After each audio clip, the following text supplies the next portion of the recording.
নমস্কার বন্ধুরা, ECC day পালনের তারিখটা পরিবর্তন হয়েছে। থিম অ্যাক্টিভিটি কী দেবেন, সিবি থিম কী দেবেন দেখে নিন চটপট। আমরা প্রত্যেকেই জানি যে আমরা প্রত্যেক মাসে তৃতীয় সোমবার ইসিসি ডে পালন করে থাকি, কিন্তু এবারে যেহেতু সে তৃতীয় সোমবার কালী পুজো পড়েছে, সেই জন্য অর্ডার কপি অনুযায়ী এবারে হয়েছে 21 তারিখ কিংবা 22 তারিখ। সেটা প্রজেক্ট অনুযায়ী আপনারা ঠিক করবেন কোন তারিখে আপনারা ইসিসি ডে পালন করবেন। এবার ইসিসি ডে থিম হচ্ছে হ্যাপি ফ্যামিলি হ্যাপি চাইল্ড, সুখী পরিবার খুশি শিশু। তো আমরা প্রথমে মায়েদেরকে ডাকবো। তো মায়েরা আসার পর বাচ্চাদেরকে সহায়িকা দিদি বাড়ি নিয়ে গিয়ে খেলাবে এবং মায়েদেরকে নিয়ে দিদিমণি বা ওয়ার্কার সেই মিটিংটা করবে। তো আমরা এই 25 মিনিটের যে আমাদের মিটিংটা হবে তার মধ্যে তাদের সুন্দর করে বোঝাবো পরিবার যাতে সুখী হয়, এবং সুখী থাকলে শিশু কত সুন্দর এবং কত স্বাস্থ্যকর পরিবেশে মানুষ হতে পারে, বড় হতে পারে, খুশি হতে পারে, সেটাই বোঝাবো।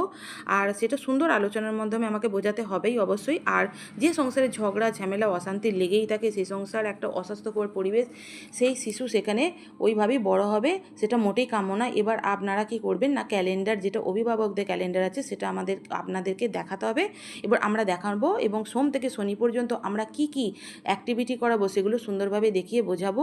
আচ্ছা, এটা মিটিংটা হয়ে যাবার পর আমরা যেটা করব, অবশ্যই ইভেন্টে চলে যাব। ইভেন্টে যাবার পর সিবিতে যাব, সেখানে গিয়ে আমরা 21 তারিখ কিংবা 22 তারিখের ডেটটা বসিয়ে দিয়ে আমরা মানে সাবমিট করে দেব। থিমটা বসিয়ে দিয়ে আমরা সাবমিট করে দেবো। আর যেটা করব যে মায়েদেরকে মানে মায়েদের মিটিংয়ের মাধ্যমে কিন্তু সুন্দর করে বোঝানোর দায়িত্ব আমাদের অবশ্যই, এবং যাতে শিশু সত্যিই সুখী হয়ে থাকে এবং খুশি হয়ে থাকে এবং সুন্দর সুস্থ একটা পরিবেশ পায়, তাই সেটা কিন্তু মায়েদেরকে আমাদের বোঝাতে হবে, এবং মায়েরা যাতে সেটা করে সেই প্রতিশ্রুতি কিন্তু অবশ্যই আমাদের নিতে হবে। নমস্কার, ভালো থাকবেন।